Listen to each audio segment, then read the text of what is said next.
Well, hello and welcome to the 39th edition of the Adoption and Fostering Podcast with me, Al Coates, and moi, Scott Casson-René. all the way from France. The accent. Yeah. It's all right. By the time the next one comes around, I'll be talking with an Irish accent, so, you know. Oh, excellent. Just embrace it. Just suck it up. Cool. Well, hello and welcome to the podcast, and thank you very much for tuning in. And this week we are speaking to Anna Gupta, one of the co-authors of the Adoption Enquiry, the BASW Adoption Enquiry into the role of the social worker in adoption. And you've heard it, haven't you? I have, yes. I listened to it today. Excellent. Actually. Yeah. But before we even go there, I feel it's important that we address a small issue, Scott. Oh, what have I done? What have I said? Well, who have I said it to? There was an air of mysticism about a small Twitter poll that you released a little while back. There we go. Yeah. And what was that Twitter poll? Come on, share with the group. Well, can I tell the backstory as well? If you wish. All of it condemns you. It doesn't. So, oh God, I thought I'd gotten away with that one. Obviously not. So a couple of weeks ago, Al and I were with a number of other adopters, actually, and special guardians and professionals. Yeah, a whole range of people. Yeah. We were at an event that was held in London, and there was a number of things that came out during the day. It was a really interesting day, actually, because it was looking at the future. What was it? The future of adoption and special guardians. And it was really, really interesting. We met people like Dr. Lucy Peake from Grandparents Plus. Yeah, kindred spirits. Yeah, really, really intent on improving things for children who can't live with their birth parents. But she said she'd come on the show, didn't she? She did, yes. And So we've not heard from her yet, but actually I've given, I'm hoping she'll email me soon. Cool. Hint, hint. But yeah, and there was a couple of comments made during the day that actually that's right. Yeah, I agree with that. But there was one comment that was made that just kind of made me think about. I guess you could say at that very point in time, I kind of got a little bit offended by it in some way, because it was a special guardian who made a comment about all adopters were middle class. That's not fair. Sorry. It's your story. It's my story. That's how I saw it, not how you saw it. Bear in mind, I was feeling, a little bit haughty. You'd had an extra sugar in your coffee. Yeah, and how? This is how I heard it, and okay. I may be embellishing a little bit, but not embellishing, but I may have kind of overreacted to it. But basically, what I heard was that all adopted parents were middle class, and all special guardians were likely to be working class. And I just took a little bit of offence to it, to be honest with you, because I've always thought of myself as being working class. Given how I grew up and. Yeah. All that kind of stuff that goes with that, and I did. I immediately went on Twitter and created a Twitter poll with righteous indignation. Where do you see yourself sitting in this? Are you working class or are you middle class? Well, apparently before that. Oh yeah. You evil man. What? Well, I know what you're going to say. I don't know what I'm going to say. I know what you're going to say. All right, okay. Well, I think the fellow in question did say, he said, generally speaking, and he said, please, and he was very, it wasn't a judgment call from him. He was just saying, generally, special guardians are working class, and adopters are middle class. He said that was a generalization. So, and then you immediately looked at me and went, I am all haughty and I am not. And I said, well, you are middle class. You are, I said, you've got the word manager in your job title, have you? I don't know I have no idea what your job title is. I don't actually. Your janitor, is it? Yeah. Stationary manager for Adoption UK. Yeah. Paperclip counter. Yeah. Executive. Executive paperclip counter. And then a few of the other adopters came over, and they kind of because you were a little bit animated, weren't you, Scott? Let's say animated. Yeah, you are. No, it's not often. To be fair, it's not often. No. Your blood was up, and I said, but we're all, we are by. I may have started out as working class lad, but I'm not working class now. Mm. And so I tended to agree with him. Yeah. But tell me what the Twitter poll said. It said the majority of adopters think they're middle class. And I thought you were going to tell a story about when we walked past the bingo hall. Well, which was rather. I'm not sure that casts. That was actually. It was at that point I went, oh, actually, yeah, you're probably right. I suggested, as you were still animated by this, waiting for the results eagerly from your Twitter poll. Yes, we were walking along. Which obviously has, reaches a wide range of people. It's literally, single digits of people responded to you. Literally, they did not. I had up to. I think it was over 100 responses. Actually, really, that many? Yeah. Oh well, that's good. So we were walking along, and I said, "Oh, come on, let's go and play bingo." But then that reflects badly on me, doesn't it? Because I'm saying bingo is a working class. Exactly. My gran used to play bingo. She used to go every Saturday to share the winnings with a friend, Mavis. My mother-in-law still goes. And I said, I would only go if they serve Prosecco. And you said, well, they don't. I said, well, I'm not going. And then you still protested that you were working class. But I think it's a really good point.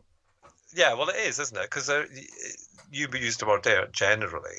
So that generalisation, that assumption, and I guess in some ways, yes, I probably live within the middle class system now, but I still don't feel like that, and I don't see myself like that. And that's so it was a really interesting kind of click in my head that day.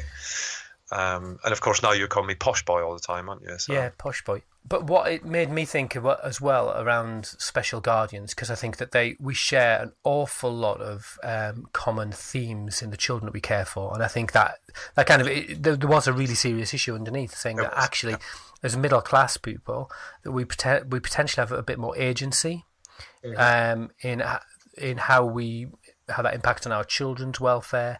You look at across Twitter and how many teachers or professionals or healthcare professionals, and we struggle. That's the reality. Yeah. I struggle getting access to services, and if anyone shouldn't struggle, it should be me. I'm a social worker. I know I can walk the walk. I can, and so actually, if we are working class and perhaps don't have degrees, and perhaps we don't have access to those services or understand those systems in a way that perhaps we are, or access to support, then that's set up even more against us. Yeah, that's right. But also, I think that the additional issue for special guardians is that they are still within the communities that their children have come out of, which can add another area of complexity, which we reflected in that discussion. It was a really interesting discussion. Yeah, I think massively. Yeah, and what was interesting then was that because that day I also did another event on a similar kind of theme, but with prospective adopters, so approved prospective adopters who hadn't been matched. Oh. And that was really interesting as well, because you think about the time between us as individuals being prospective adopters and the information that perhaps we would have liked to have known now, knowing what we know, if that makes sense. Yeah. And actually, that on the whole hasn't really changed. And that really shocked me. There's still a quite a big gap in terms of knowledge. When did you last go through a preparation group? Well, 10 years ago. For Jacob? No, not for Jacob. We didn't do one with Jacob because we were foster carers, weren't we? So we did prepare to foster. But, right, yeah. But we didn't have to do the adoption one. But that really shocked me. And also, and professionals even acknowledged, so social workers, adoption social workers, all acknowledged the huge importance of peer support, and that was very lacking. Some of the prospective adopters we spoke to didn't have any connections with any adoptive parents beyond the person that they'd listened to on the prep course, and I just thought that was really. a basic, Yeah, a really it's basic a help. fundamental element, isn't it? You know. Yeah, a fantastic resource that people can rely on. Yeah, exactly. But So I just thought that was really interesting because the narrative on that hasn't changed. well, I mean, said that you say that, but I back in '98, back in the day, 1898, our first adoption, the only prep we went to, we were hooked up with some adopters who were maybe a year ahead of us who'd got children. So, Yeah. but other aspects of our preparation, it just feels like an issue that we really struggle to get a hold of, don't we? For a whole host of reasons. How do you prepare people? And even last year we were talking to John Simmons about preparation, weren't we, and assessment. Yeah. And he was kind of saying, we just struggle with it. We just, we really struggle to get to the bottom of how much people can absorb, what people are prepared to listen to, and what people listen to. I mean, you must speak on preparation groups, you being famous adopter and all. Oh, please. But yes, I have. Middle class famous adopter, Scott Castlereagh. Shut up. Oh my God! All right, MBE. And you'll only speak there if they've got sparkling water. Oh, I do have to have coffee and bourbons. See, I'm working class with my bourbons. Yeah, me and all. Yeah. Anyway, but yeah, I just the whole day was quite inspiring actually, and I felt that whilst there was a lot of things that we knew already. Mm-hmm. There was also that added dimension of the SGO piece, because actually we all make that assumption. Well, no, sorry, that's wrong to say. We don't all make the assumption, but sometimes we make the assumption that they can access just exactly the same as we can. Very little. No, I'm joking. But they actually have it 10 times worse, and that's something that I've heard a lot over the last couple of months for SGOs. Well, I think there's a good argument that we work together as a community. We actually the common things we have are the children and their experiences. Those are things that we share. But you look how many special guardians are on Twitter. Yeah, very few. Where are the communities of special guardians? There is lobby, but it's not as powerful or as vocal as adoption lobby. No, exactly. Which I think then goes back to maybe the demographic as well, the potential. Yes, yeah. Yeah, exactly, and I think that a lot of that is because I remember I went to the launch of a new agency being run by TACT, and within the launch they'd invited foster carers and an SGO to talk to the audience about the difference it had made since TACT had taken over this agency. And bearing in mind it's a local authority agency. Mm-hmm. In fact, I'm going to mention it, TACT Peterborough, because everybody knows TACT have a 10-year contract with Peterborough City Council to even I know that. Permanent. Exactly. And just the difference in that model, the fact that TACT came along and they've actually looked at training their SGOs and how they support them. Now, this lady sat on the stage, and she actually commented that she was very close to losing her grandchildren in her care because she wasn't able to deal with their needs and their behaviours. And one of them's been diagnosed with FASD, and one's been diagnosed with ADHD. And they've got a wide kind of range of special needs, and she was at risk of losing them, and until TACT came along, and TACT gave her the foundations to be able to parent them properly, and that's the kind of that should be the minimum that we would expect to be giving to people to grandparents, aunts, uncles, friends, neighbours, whoever it is, that are taking on the responsibility of looking after these children so that they don't drift, really. And they get the best that's available. Exactly, yeah. Because, I'm not going to talk about the Anna Gupta's, but, that comes out in that, doesn't it? It's about that adoption being the gold standard, and it's not the golden standard. It's not the gold standard for all children. It suits some, in the same way long-term foster care suits some, the same way staying within the birth family suits some. It's not, it's not something that, and it needs to be treated as such. It needs to be on an equal footing. No, and I think that the one thing we came away from that day was, which I think was a fantastically interesting day, because it was Andrew Christie, head of the Adoption Leadership Board, saying, actually, what are we going to do? What is the plan for 2030? What is adoption support going to look like over the next decade, more than a decade? And some really interesting themes came out. And it was exciting to see that level of forethought Yeah. rather than we'll fix this week and have a look. Exactly. So how is that gonna peter out? Not peter out. Hopefully not. Prophetic. No, talking about like ongoing consistent relationships with authorities, which I think is a huge challenge. Well, it is. Yeah. And you look at some of the, commissioning exercises, and I spoke about this a couple of weeks ago with somebody, and I can't remember who it was, but we were talking about financial years and how local authorities who have the statutory responsibility for looked after children and adoption support and all that sort of stuff, they go on financial years. So they go from the beginning of April to the end of March every year. A child's cycle does not work in a financial year, and it doesn't work over 3 years. And just referring back to the TAC Peterborough model, what I heard from that, and it was really, and it was Andy Elvin actually said it, the CEO of TACT. He said, we've agreed a 10-year contract with Peterborough City Council because, 3 years isn't going to cut it. 5 years isn't going to cut it. These children will be with us beyond the age of 18 in some cases. Well, in a lot of cases, actually. So you can't just say, well, we'll commission that service for 3 years and hope that it might work. And then we'll try and cut them down on the price after 3, that kind of thing. And even the guy, I can't remember his job title, but I think it was the Director of Children's Services at Peterborough. He said the same as well. We are committed to this for at least 10 years with an opportunity to extension it to extend to 20 years if needs be. And now that's a commitment, and that's what's needed. I think not it's just 3-year commissioning. Incredibly brave, because I think especially for the looked after children, as I work for an independent foster care agency, and we have no statutory duty to take children at all. We can say any referral that comes to us, we can say we can't place that child.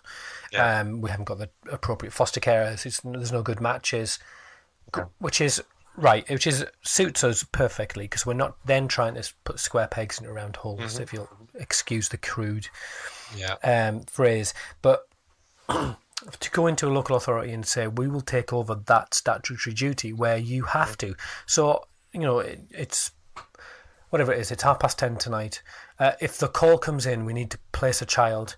You have to place a child, and and it falls on the shoulders of some poor placement officer for that local authority who's got a statutory duty to place that child.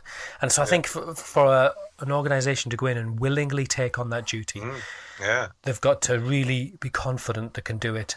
Exactly. And to do it well, because I think that a lot of local authorities do fall foul of any port in a storm. It's 10:30, the day before Easter Friday.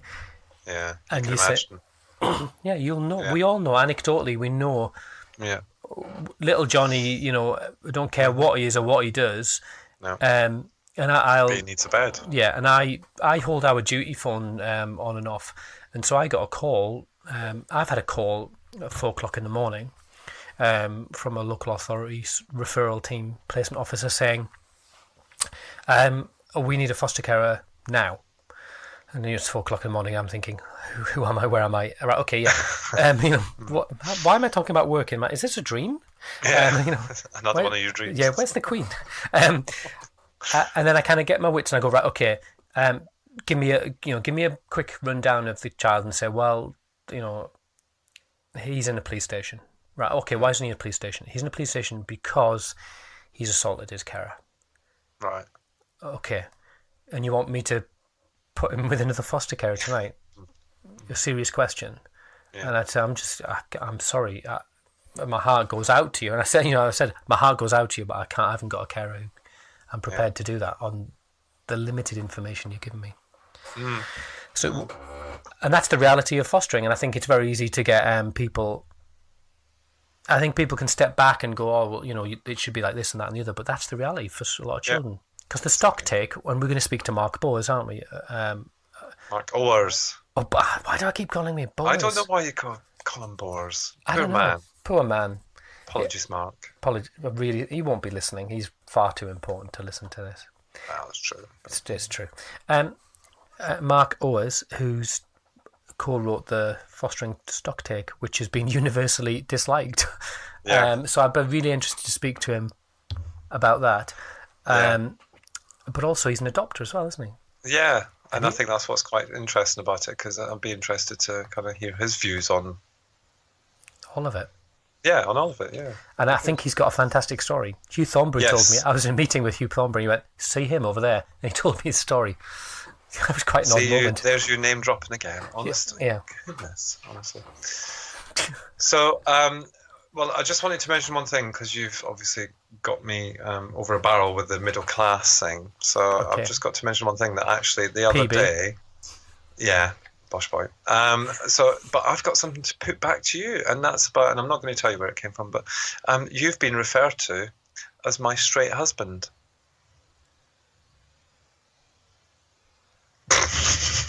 Silence. Tumbleweed.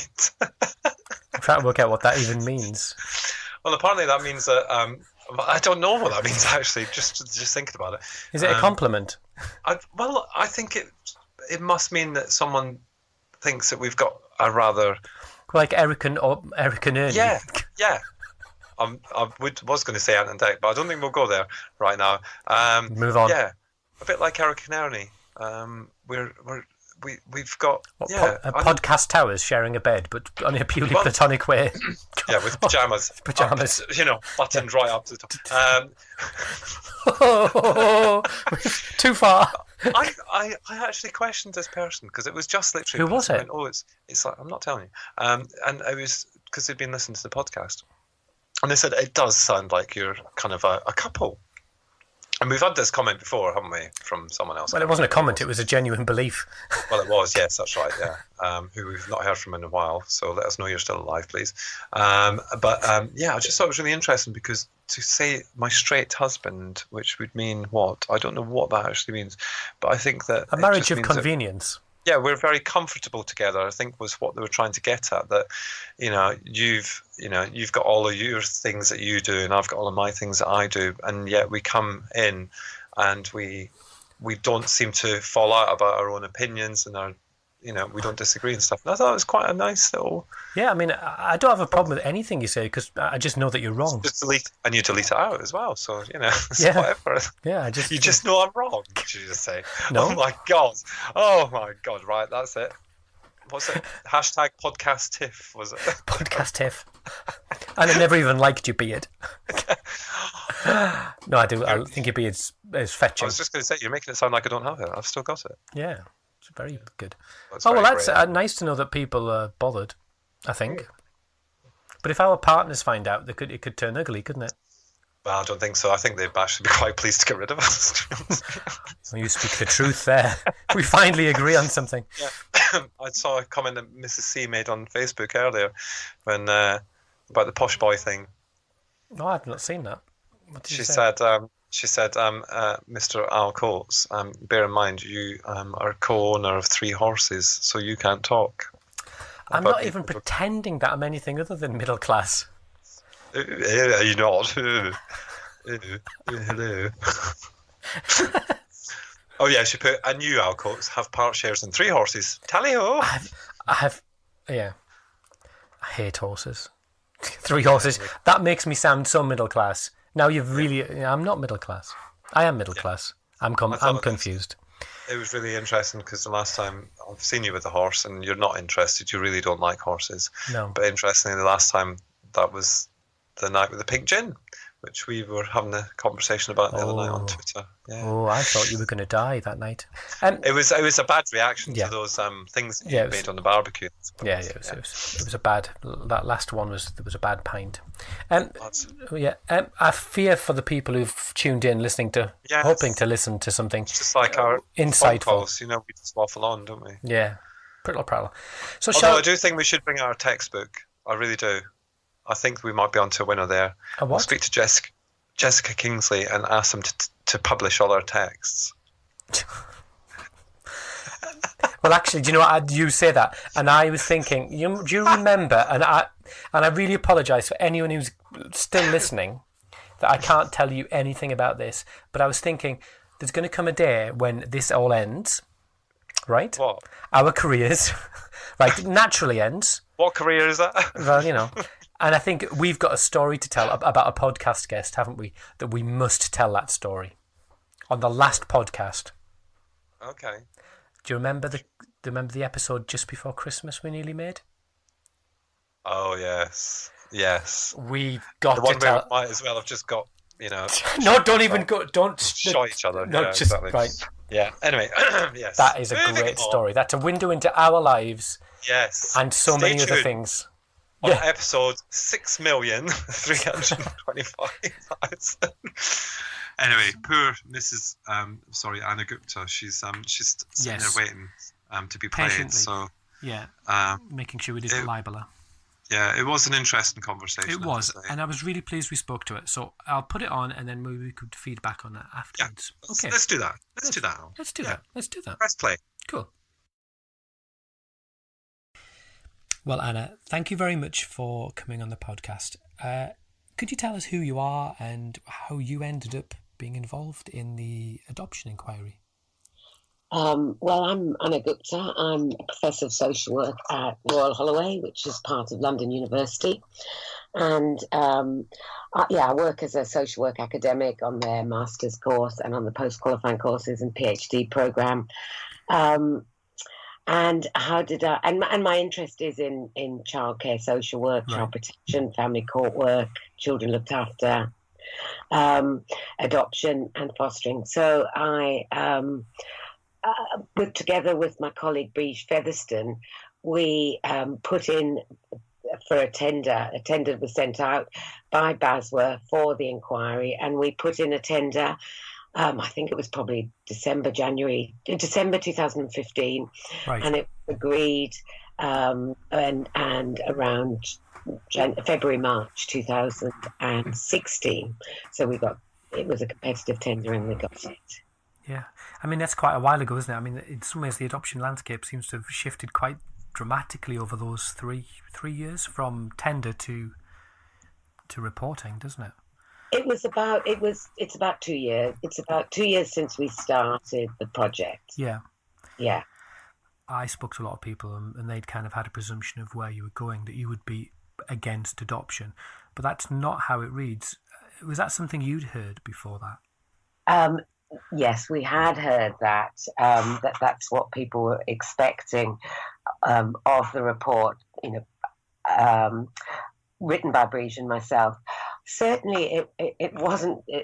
I hope that doesn't come across in the report at all. I mean, we didn't find evidence of many people at all thinking that adoption was wrong in principle or had a problem with adoption per se. I think the issues were much more about practice and the practice of adoption, and particularly a more closed model of adoption.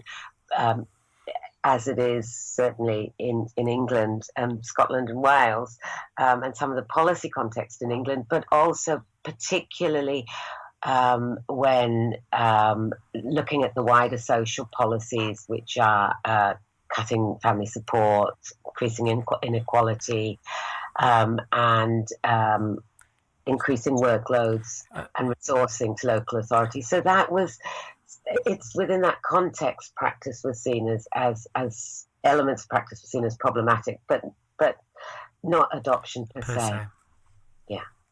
I've chatted to a few people about the inquiry, and there seems to be a little bit of confusion amongst the wider community about what the actual inquiry was for. So I'll go directly to you and say, well, what was the scope and purpose of the inquiry? Well, in the sort of tender document, the BASW, the British Association of Social Workers, wanted an inquiry into the role of the social worker in adoption with a focus on ethics and human rights in order to provide BASW with an up-to-date knowledge and evidence from key stakeholders, so social workers, adopted people, adopted parents, birth families, policymakers and academics, and legal practitioners on this aspect of social work practice. How ethical and human rights issues and legislation are understood and inform practice. So they wanted us to gather up this knowledge by talking to the different stakeholders. Mm-hmm. And that's quite a different perspective to the one that we see, or a different viewpoint to the one we see, because I kind of am active on social media and all that kind of that world. but we don't hear the voice of social workers very often. We don't hear the voice of birth families. And do you think that was the purpose behind BASW, just to kind of get that perspective? Yes, it certainly was. To get the perspectives of all involved, or as possible, many stakeholders as possible involved. I mean, there were other professionals we could have, but within the scope of what we were doing, we particularly focused on family members affected, and that's birth and adopted family and adopted people, and the social and legal professionals, and included in that's children's guardians, and as well as academics. So that's a broad spectrum of people who kind of have an interest or an influence over adoption. And were they as groups of people willing and happy to contribute? Yes, they were. Yes, on the whole, people were. Certainly, we had to. We used different methods of accessing people. Primarily, it was through the questionnaires, but we also had the seminars where we invited participants, and we had face-to-face interviews and some focus group discussions. So, for example, with Kafkas, it was a focus group discussion, because we went through the organisation. Yeah. Similarly, we did interviews, face-to-face interviews with birth family members and adopted people and adopted parents who requested that instead of the questionnaires. Yeah. So I suppose, we tried as far as we could to get a wide spectrum of people, and it wasn't that difficult. Yeah, because I guess some of those voices are more marginalised, and the opportunity to speak has been not necessarily afforded to them. And we went through groups, certainly with birth family members, support groups, for example, Women's Centre in Halifax, as birth family members are sometimes quite difficult. And similarly with young adopted people, we went through the Quorum Adoptables group, because I think adopted people are actually a group. We think about birth families, but I think we also need to think about adopted people as a group whose voices aren't heard in that as often, particularly young adopted people. Yeah, they're an interesting group to access, aren't they? Because of the nature of adoption and privacy, I guess. How people feel about it and how they want to contribute to the debates and discussion. So did you? So you did that, and it was a big piece of work. Is a horrible phrase, but it was a big task, wasn't it? Gathering all these views and. Yes. Yeah, you said it. Yes, very tired. Yeah, very big period. And I was at one of the days where you drew together different professionals, and I have to say it was really a really interesting day, and it, not without its tensions, if I'm honest. Yeah, because you've got a group, different communities in a room together, from that don't necessarily, get together in rooms together. So I think it was chaired wonderfully by yourselves. But yeah, very, very interesting, and I was looking forward to the inquiry coming out. And I know it's been a while coming out, but so cut to the chase. What did you discover? Well, I suppose starting off from the first thing, I think picking up on that point of the seminars, but also just the whole idea of getting the different perspectives. It was just, I think, a really important and in some ways unique opportunity for those impacted by and working in adoption to, in the seminars, engage in dialogue together, and then for us to bring together different views. And I just think as a way forward, we really need to build on constructive dialogue between different people involved in the process, and try and help dispel myths and develop respectful and restorative relationships that encourage this type of dialogue, so that people can hear the different voices and the different perspectives. It's a very emotive area, and it can easily become polarized, and people stop listening. And I think that's really unhelpful in terms of taking forward, best practice for all involved. Yeah, I do. Sorry, go on. No, I was going to say I do sometimes wonder. Kind of it's quite a common social work model, isn't it? That people are experts by experience, and they certainly have insights to offer that aren't necessarily available through other routes. But sometimes with something like adoption, I sometimes wonder whether that people who, like yourselves, who can stand outside and look in, and they can offer perspectives that we don't, because we are, it's our children. Everyone, around that table, these are our children, rightly or wrongly, or correctly or incorrectly, however you want to frame that. But actually, to get your perspective. So, did you find it easy to kind of stand back from all of that and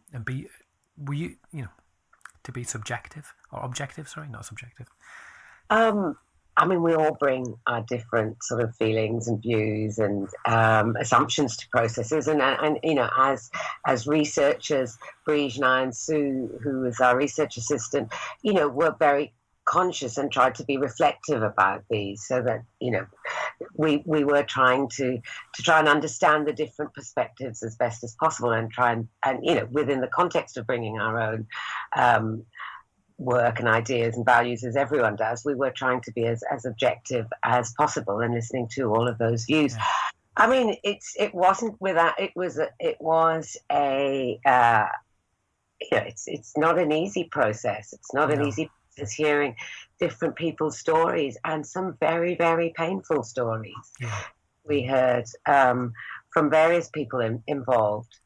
It was interesting for me reflecting on the process as someone who's worked as a social worker and still does some work in the family courts. But also, I think importantly, as a researcher that's done a lot of work with social workers and families involved in the child protection system, I suppose the most, for me, impact it before was listening to the adopted people's stories. Right. I found that absolutely fascinating and really enlightening. And it's something I'd really, as a research area to take forward. I think it's so important. But I've now sort of forgotten your question. It's okay. The process. If it was a good question, you'd have remembered. Very enlightening for us, and certainly we tried our best to be best to encompass all the views and assimilate them, and try to be as objective as possible. Yeah, that may be slightly, I don't know, I didn't want that to come across as an accusation of partiality. It was just kind of a question, because I thought actually getting drawn into that really complex emotions from lots of different perspectives must have been quite hard.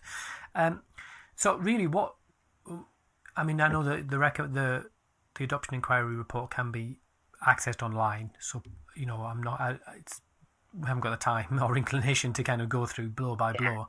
But what were the main findings that you? Okay, I'll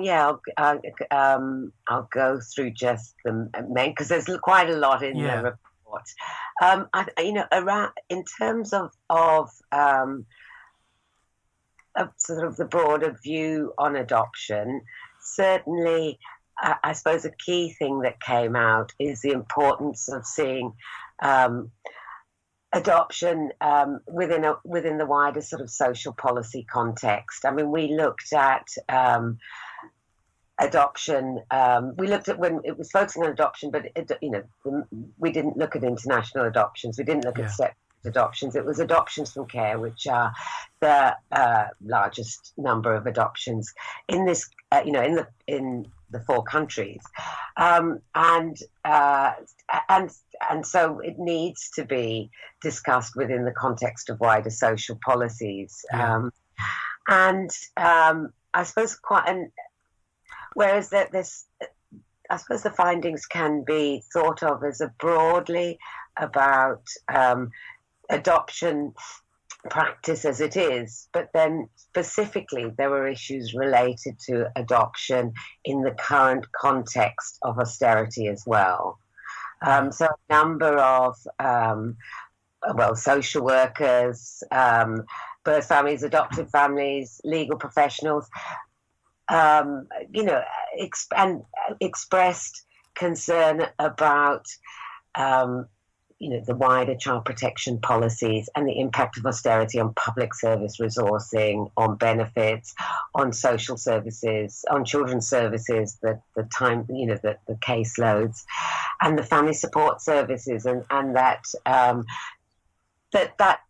needed to be thought about, and that research showing that children living in poverty and living in socially deprived areas are more likely to be come into the care system. So those issues need to be discussed and adoption seen in that context. But there was also findings in relation to the model of adoption used at present, and particularly around the closed nature of much of adoption, certainly closed in terms of direct contact in England in particular, but also in Scotland and Wales. That wasn't the case for Northern Ireland, where there were sometimes concerns about judges recommending contact take place too often, direct contact. But in England and Wales, we sort of heard a lot of concerns about a very proceduralised response to contact, and that it was sort of the default position was letterbox contact, and you've opened up a huge thought track in my mind, because I think that's really interesting.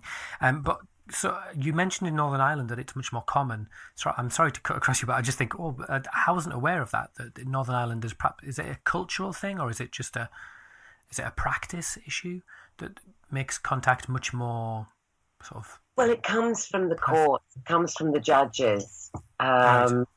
and some of the social workers that we spoke to expressed disquiet about the sort of expectations around direct contact, sometimes between 4 and 6 times a year, that was expected. That's a lot.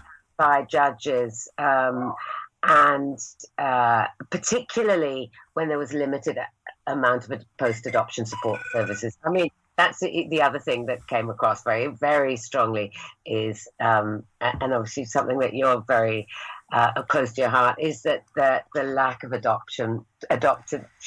post-adoption support services for adopted families, for children, for birth parents, but also, really importantly, I think, for adopted people throughout their life.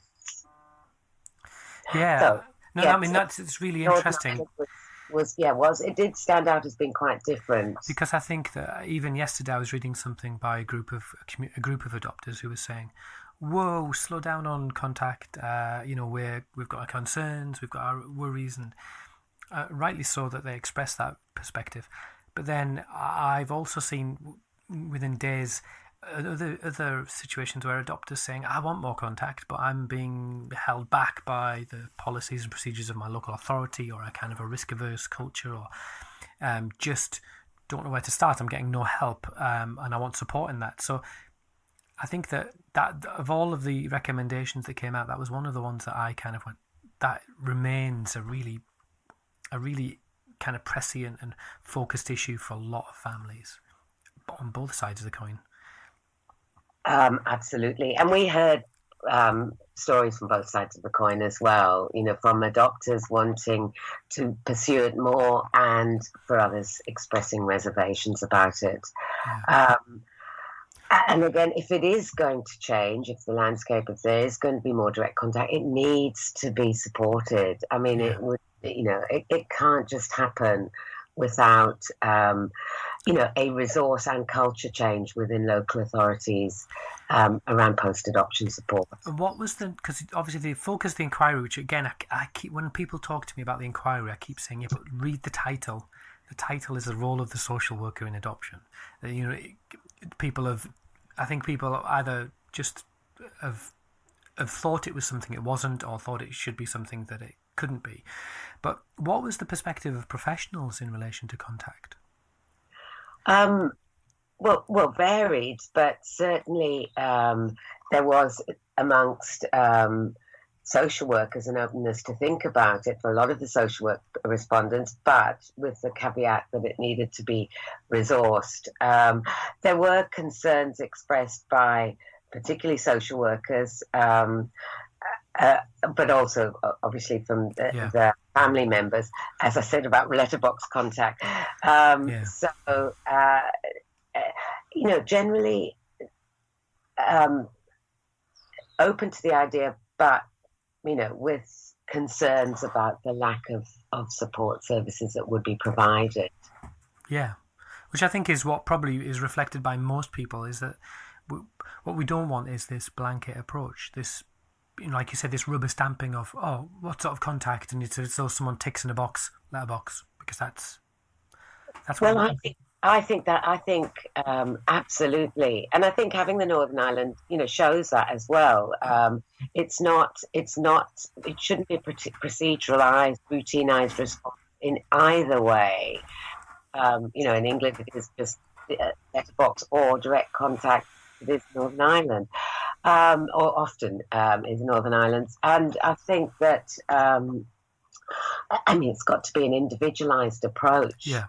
That looks at this particular child and the adoptive family and the birth family. I think the difficulty is that plans are set at the time of the court hearing, and that can be that's certainly not the best time to think about how to support the different people in the adoption line.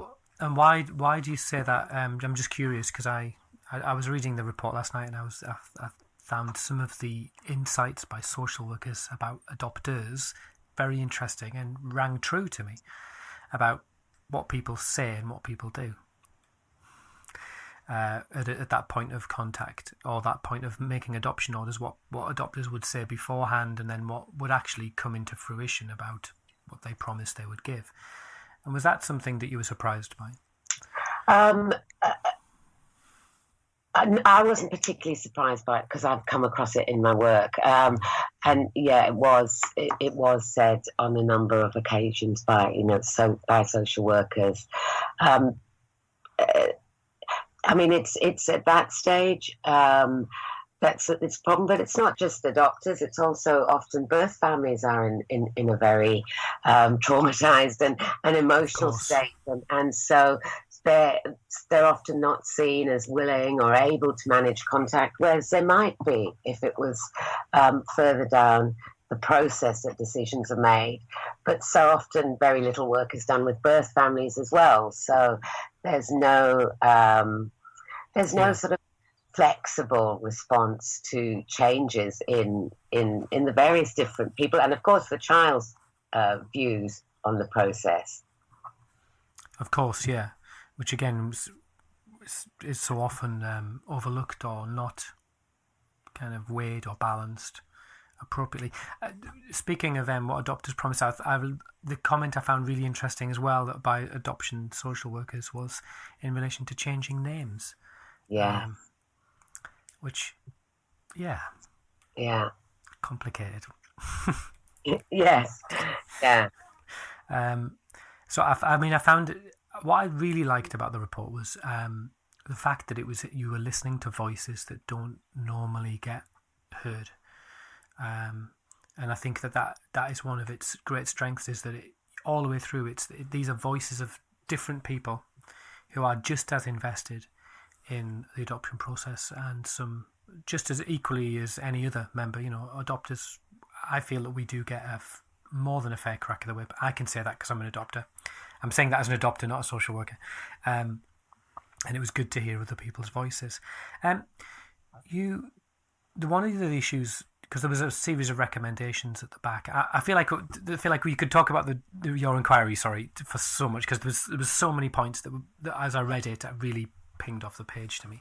But one of the other ones that I found really interesting was about the status of adoption and its relationship to other permanent options.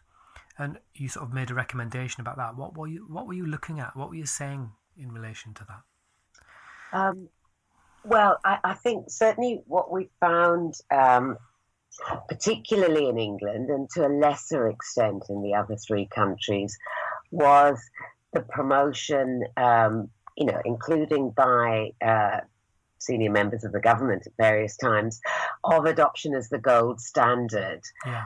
and that's to be strived for. And I think what happens in the process is that other options that could offer possibilities, I mean, long-term fostering being a crucial one, that might not involve the severance in such a way, particularly of contact arrangements, of relationships, was often given lesser priority.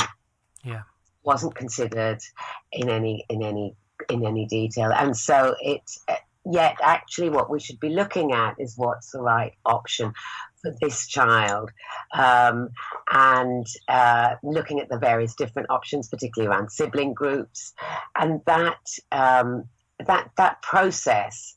Certainly, what we heard, particularly again from social workers in England, was much harder when there was a sort of dominant narrative that adoption was the best. Yeah. Thinking across the whole report, was there any elements of it that came as a surprise to you? Because you're quite, you're in that world, but was there anything that you weren't expecting?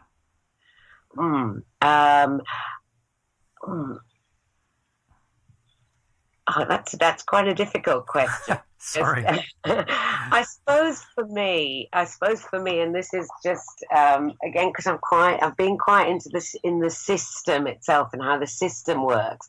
So I suppose for me, the most not surprising, but the most powerful, and I'm going back to what I said earlier, was the identity issues through the lifetime for adopted people.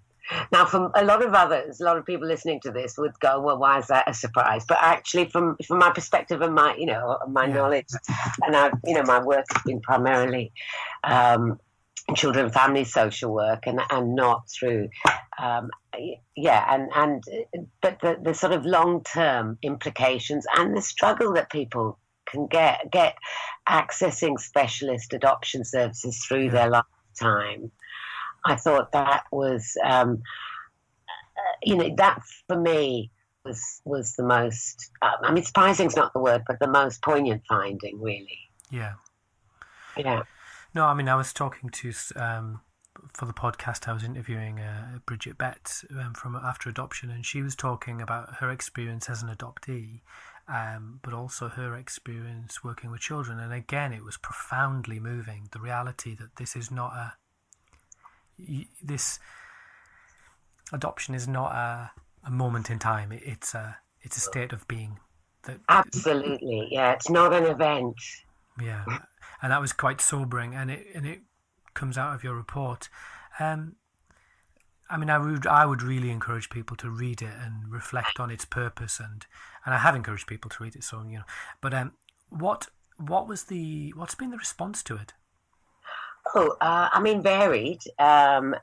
Certainly varied. We've had lots of positive feedback, and we are really, really pleased that Lord Justice McFarlane, in a lecture, I think last week at the Nagauro conference on contact, described it as a very interesting and important report, saying it made a huge contribution. I don't know, maybe not that word, but an important contribution to discussion about contact, and quoted parts of the report.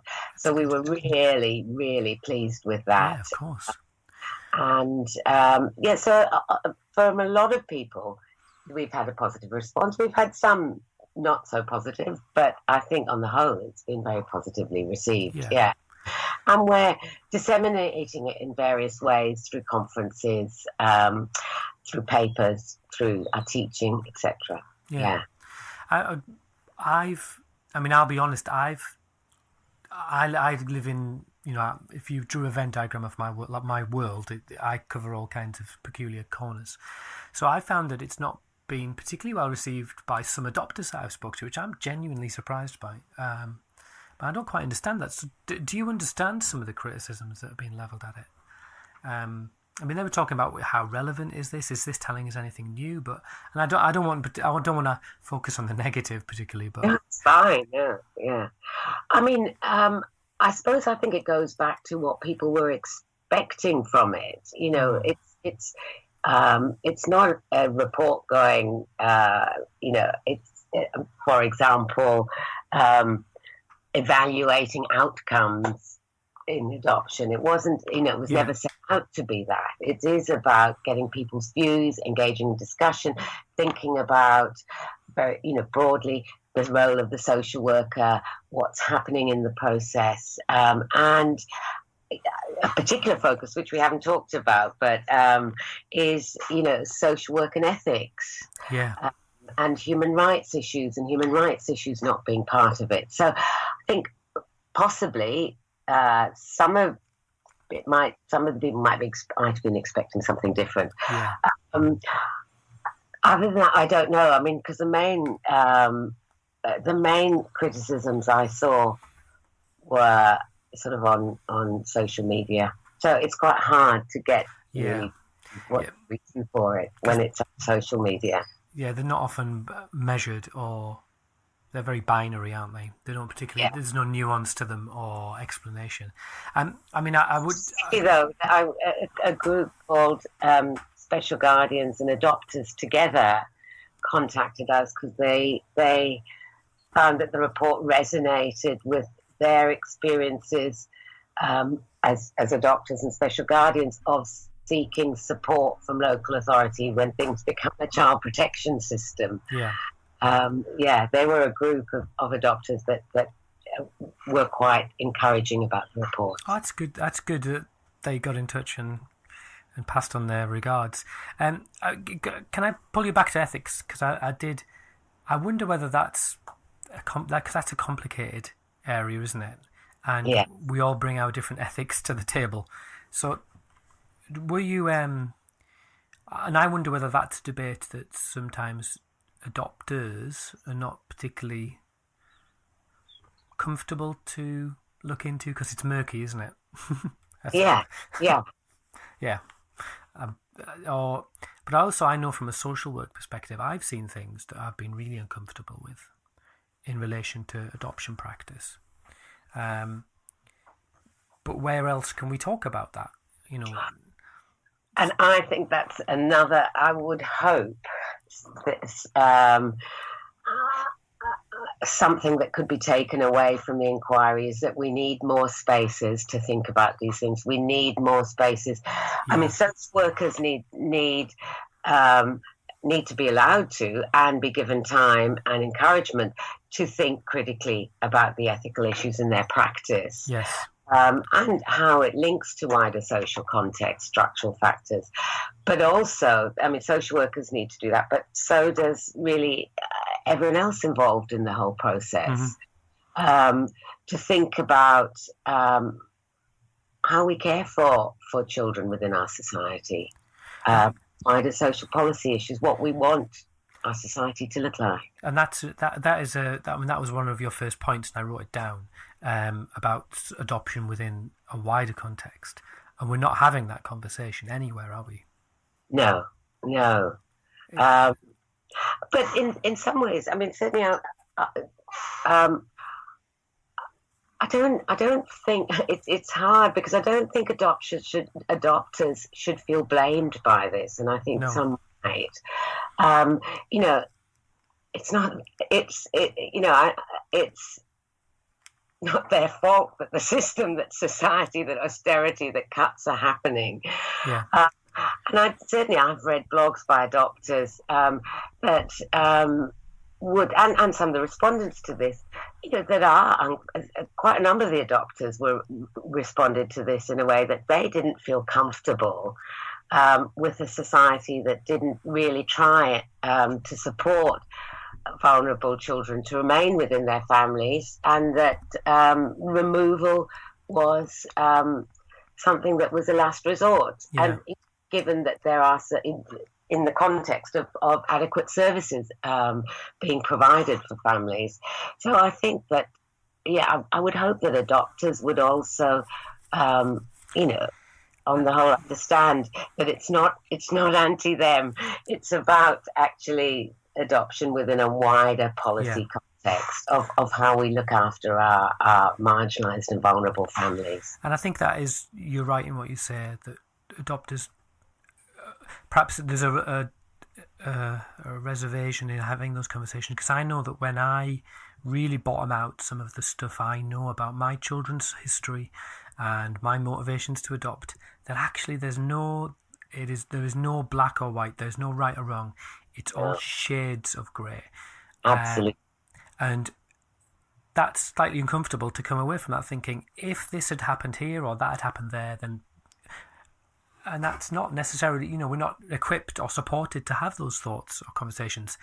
We're kind of left to people like you to have those conversations, but then we can all sit in and snipe, can't we? We can snipe and say, well, this, that, and the other about what other people are saying. So, but I think there are lots of adopters who want to have those conversations, and I've certainly had those. I've got a group of very close friends who are adopters, and we have those conversations, and they're not comfortable conversations. So maybe it's about feeling a bit vulnerable, and we're not used to being at the bottom of the pile and all of that. Was there another couple of things that I wanted to kind of comment, just as an encouragement really to you, is that I looked through the recommendations again last night, and I realised that some of the things you're recommending are sort of happening, that people are asking the questions about, contact. And I see that more and more in the circles that I move in. People are saying, this is an issue that we cannot just put on the side, around contact, around adoption's position in the wider context in relation to other options of permanence. And there are people who are having those conversations. So, take heart. Oh, good. Thanks. I read your... I think it was a very recent blog about a conference with John Simmons and Beth Neal where it was discussed. And I think, what did you say was your big question? Well, what can we do about it? How do we change it? How do we change it? Yeah. That we're not back here in 20 years' time and someone else has written a report. And exactly. Because Beth has been doing work on this for many, many years. Really good work. Yeah, 21 years, she was saying. But what worried me in that she said openly, that I'm seeing less contact now than then. Now, there might be a good reason for that, but you would hope that we would be progressive and our practice would be developing, not broadening then rather than restricting. Yeah, I mean, just from my experience, rather than research and work, I completely agree with that. I think it's backwards. Yeah. So we're getting Beth. Beth is going to come on the show next week. Oh, not next week, but in a few weeks' time, and to try and kind of get her message out, because she's got some really interesting information. But we're not here to talk about Beth Neal. We're here to talk about the Adoption Enquiry. So, I mean, is there anything else that we haven't discussed that you would like to communicate, or any points that I've not picked up on?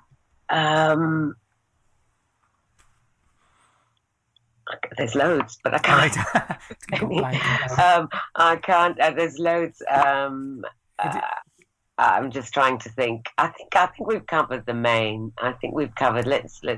I mean, there are lots of findings we mentioned, but in terms of the recommendations, I think we've covered most. Yeah. Let me just go through them. Yeah, I just located and discussed within the wider context of poverty and inequality. The open approach and the status of adoption, and I suppose just the importance of support services. Yeah. For all involved. Everyone. Yeah, for everyone. And if there's one thing we can do quite easily, I'm sorry, but please tell me. Back to a bit of my hobby horse. We really need to look at letterbox contact. Our local authorities can do that differently, and at least begin to provide better support, because it feels that it's just recommended in court all the time, and without any thinking about how does it work? Does it work? Does it? Yeah. Is it functioning? Is it functioning? It's quite a tangible thing that local authorities could look at, monitor and review that. I mean, anecdotally, I heard a story on Twitter of someone whose letterbox, whose letters from her birth family to her she was an adopter to her child. She got they disappeared. Nothing had happened for a while, and she'd asked and nothing. And then they moved. The people, the office, the letterbox contact occurred in moved, so they moved down 3 corridors to the left. As they were emptying the offices, they found 18 months worth of letters from a birth family. Oh God, that's terrible. I heard a similar story yesterday as well from a birth father in the group ATD, and none of the letters, his letters weren't getting through, or his and his wife's letters, and neither were vice versa because of a change of address that nobody had really been informed about. Nobody kept up the proper addresses. Really basic stuff, isn't it? It's not. We're not talking about nuanced high-tech stuff. We're talking about... No. Yeah. And if we can't get that right, then we kind of have to question how we're going to manage anything a bit more nuanced and subtle. And this, I'm going to say something that might come as slightly controversial to people. I think that we need to really question the language and the restrictions that are put on letterbox contact, because just thinking more about this, and talking to the man yesterday, I mean, he's not allowed, in the letters that are going to be starting up, he's not allowed to say, or they're not allowed to say mum and dad, or I love you. That was a criticism that came from a number of the birth families. But interestingly, and I think this, it was a criticism that came from a young adopted person as well, that actually her letters had been redacted terribly. And, and I asked her what she would have what she thought was written, and she said, I think they said mum and dad and love, and I said, well, what would you have thought if you'd received that? She said, I would have liked that. At least that I knew they would have cared. Similarly, another adopted person said, what rights do adopted people have not to know that they were loved by some people? I think she was saying it in relation to her foster carer, but it's in the report. So I think we can just have those quite, critical discussions. What are the consequences of for the different parties involved of the language and of the sort of I believe the sort of truths or the routines that have come about letterbox contact, that this is the right thing to do or not right thing to do. Where have they come from, and what are the different people's perspectives on it? I just, those questions need to be answered. Yeah, and why are we putting blanket rules across a whole... Yeah, that's shocking, isn't it? Because you think, who are you protecting by, not telling your children that they were loved or are loved? Who are you? What is your fear? And what... but to have a letter that's been redacted, it's like the Stasi state, isn't it? It feels like a really oppressive regime. Yeah. And certainly the birth families felt that as well. But I think also adopters, struggle with knowing what to put and how to put things. That came out certainly in one of the seminars, really quite strongly, and really adopters wanting to do the right thing. But it's so... We also maybe need to have much more of a debate about what those letters should look like, as well as what support can be given to continue them. Yeah. Rather, like you said, rather than just these rubber stamp rules. You will do this, you will not do that, and if you do this, we will stop the contact. Yeah, absolutely. Yeah. Oh, you've got me blood up now. I'm all spitting feathers again. Well. I mean, again, I would really recommend people read it, because I think there's some really interesting stuff that might just give you a slightly different perspectives on issues that actually a lot of people feel really strongly about, and we all, surprisingly, we agreed. And I think that was one, as I came away from the seminar, and it was a really interesting day, that I came away thinking, actually, even though we're on the opposite side of the tables, that's a terrible phrase, we agreed on an awful lot of things about the welfare of our children, of our shared children, and we agreed. Absolutely, yeah. And that was what kind of was quite moving about the day is, we disagreed about language. We disagreed. There was all kinds of bits that we weren't on the same page with. But there was that we all said we all want the best for our children. We all want to see them thrive and grow up knowing that they're loved and protected. Absolutely, yes, yeah, and and just just increasing possibilities for breaking down barriers and breaking down, polarization and defensiveness is really important so that people can talk and try and understand others' perspectives on things. Yeah. Oh, so much food for thought there. Well, Anna, thank you so much for coming on the podcast. And I will continue to let people know about the report. I'll put a link on the podcast and everything. And hopefully it's all part of a kind of a movement to kind of just improve stuff. Make it better for the sake of children. Got to keep trying to make it better. Got to keep trying. Okay, well, thank you very much. And I'll speak to you soon. Thank you. Bye-bye. Bye. Well, there you are. That was the interview with Anna. So, I know, Scott, I mean, I'm not disclosing anything I shouldn't when you saying that when we talked about getting Anna on, you said, all right, okay, what's that all about then? What was all that about? I have put you on the spot. No, you haven't put me on the spot. I guess that for me, it was just, the headlines of the report and people talking about it, and people I know talking about it as well. So I wasn't just reading through Twitter of people that I didn't know. I actually know a lot of these people, and they weren't exactly complimentary of the report. And especially its kind of focus on adoption. So I wasn't keen to do the interview. That's not why I didn't do the interview. Because you weren't available. Yeah. I was not available. Yes. But yeah, I mean, I guess it's kind of. So I'm not sure it's changed my mind, but I can see some of the comments, some of the points that she's making. And I guess the one thing that sticks out for me is the fact that she said, that this was not about adoption. Yes.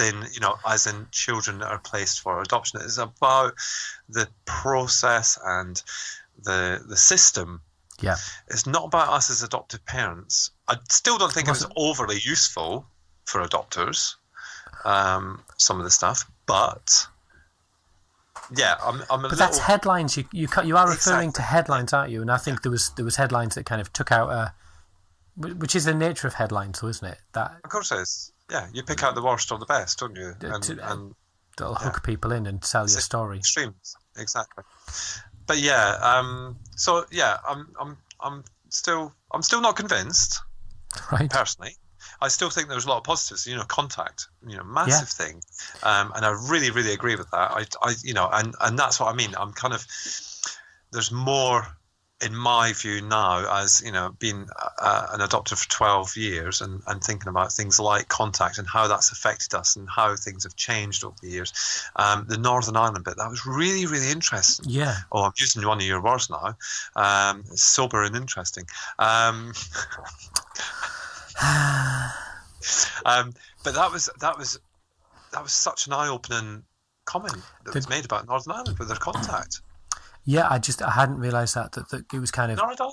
That judges would make orders in relation to how much, and it sounded like an awful lot from what Anna was saying. 6 times a year she mentioned. Yeah, which does seem like without knowing the circumstances, I think it sounds onerous, but I think I think some of the stuff what kind of really made me think was the conversation, and I sort of did say at the end, the event we went to, which we were talking about earlier. Yeah.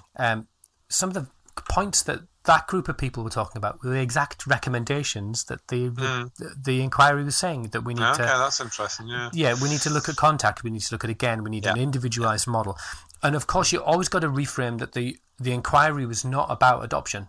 It was about policy and process, ethics. Yeah. It was about social work. Yeah. And so when social workers are going, I don't have time to make these decisions, I'm being forced to rattle through, because often an adoption social worker is not the one making those decisions. Nope. They're not at that process. It'll be a child protection social worker or a part of that system will be the ones that say, actually, I think that we should that the chances for rehabilitation or reintroduction to the family or there is no available special guardianship, so that links back into there. Yeah. So actually, we're going to go for adoption. And it's only at that point, after a permanency order's been made, that then you would go to an adoption team. Exactly. Yeah. So even then, it raises the questions of, we don't hear the voice of the adoptive social workers. I mean, how many adoption social workers are at the DFE? Well, exactly. That's the thing. And how many? Some of the adoption... Well, I don't know. None that I'm aware of. It's me. Actually. Yeah. And I'm not an adoption social... Well, I skirt round adoption, but I don't. Yeah. In many ways. And you use the word social worker like, you know what you're doing. In the broadest sense of the term. But it's interesting because, and it's right, it's bang on. And what I think it was interesting, it was opening up that conversation between a number of different, and you've done it with the BASW Enquiry. We've done it recently with the other thing that we went to with special guardians, but the BASW one was probably would have been even more interesting to hear those experiences straight from the horse's mouth. Whether it was birth parents or whether it was special guardians or foster carers or whoever, or even adoption social workers or even whoever. That would have been. Yeah. I mean, the day. I mean, I didn't get particularly into it with Anna, but the day I went was really interesting. And so I was sat on we were split into small groups with kind of a fair mix of people.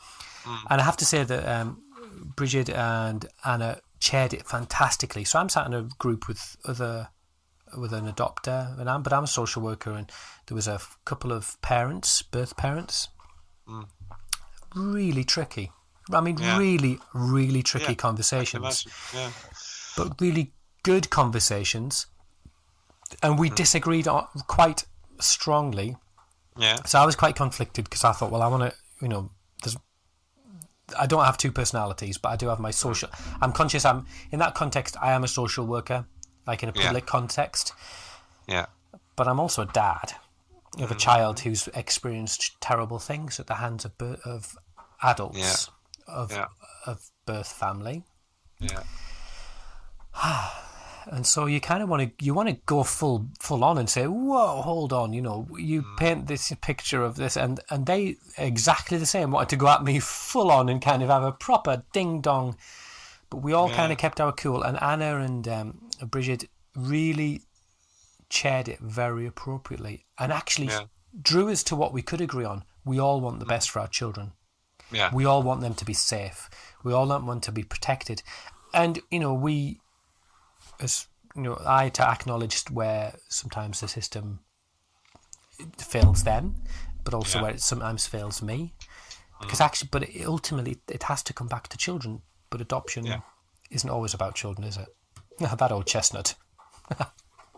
Well, no, I mean, that's right. But I guess I hear consistently and constantly about, these voices that we never hear from. And that irritates me because I think those voices are key to the future of how children, however you define success within adoption or permanence. But I keep hearing about the fact that, they're not represented, they're not, they don't have a voice. I think things like this are the opportunity for them to have a voice. And I just hope that opportunity was taken.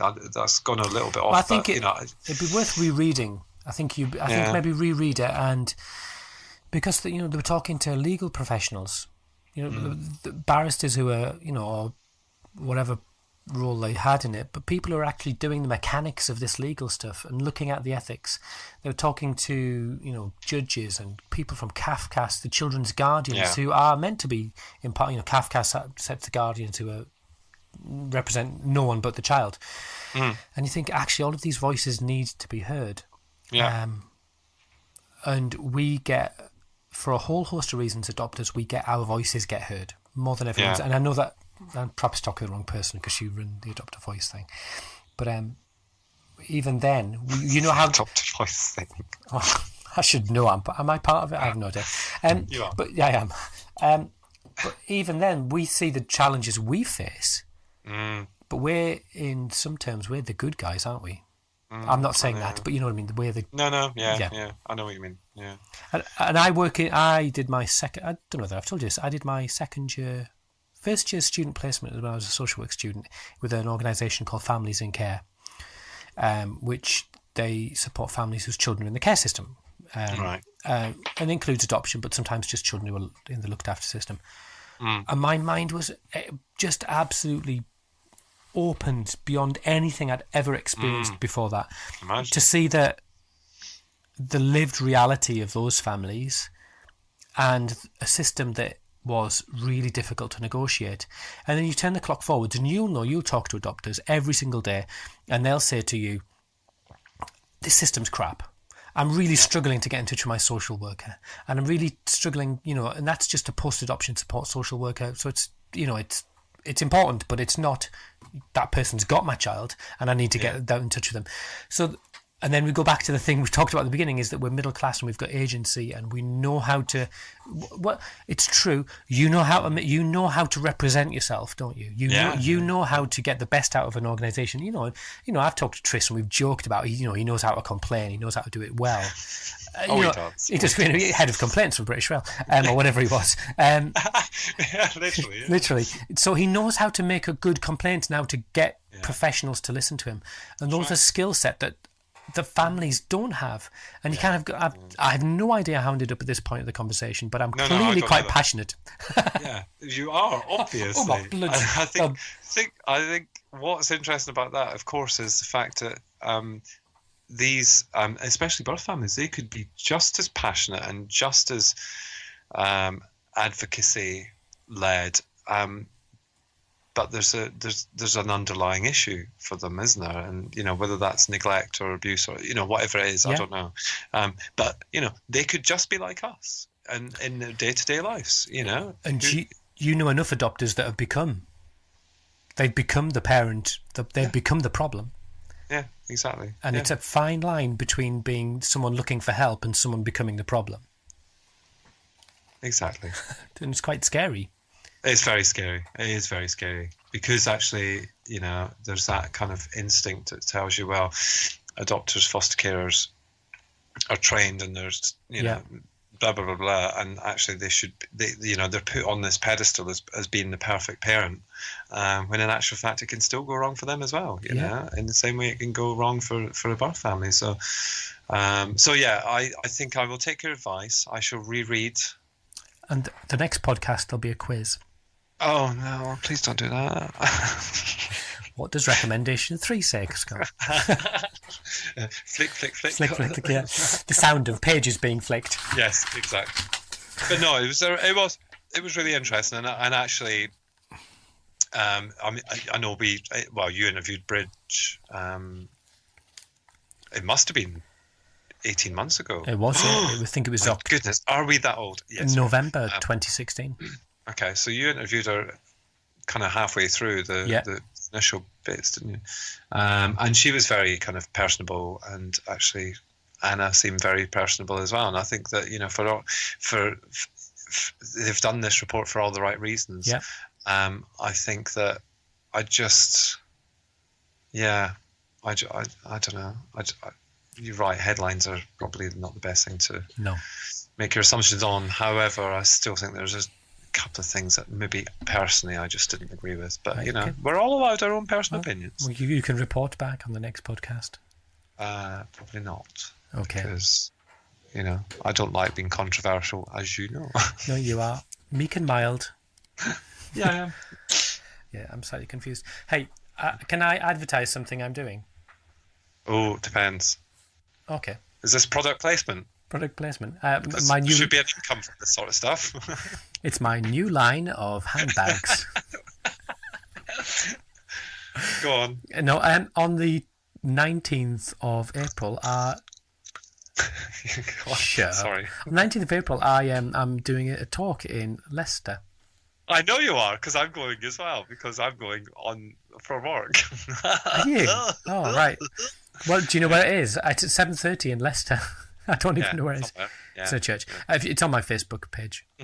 But it's on actually, it's on CPV, which is a bit, which I've done a lot. But also, I'm working up some really interesting material around adopter resilience, because I think it's a key thing that we need to train. And I think that there's some really good. I've had some really interesting thoughts, especially linking it to CPV, but generally. So I thought I'd make a thing for a little that. Plug there. Well, I'm going to make another 2 little plugs, because you are, and this is plugs for you actually. Oh, is it? And then one for both of us. So the first one is Adoption Today is due out in the next few days. It should be landing on people's doormats. And there's a lovely spread on the England page by a certain Mr. Al Coates and a certain Dr. Wendy Thorley. Oh, what have we done? Well, you wrote it, so you should know. Oh. So that's there. And then the 5th of July, what? we're on the road show, aren't we? We're doing the Alan Scott Road Show. Yeah, but you've not yet told me what we're talking about. It's not gender politics, is it? No, it's nothing like that. And it's not about you being my straight husband either. Oh, heavens. We're talking CPV. Oh, who to? I am genuinely interested. Who to? You haven't told me. Oh, my days, I have told you. You did not. You said, are you free on the 5th? I said yes.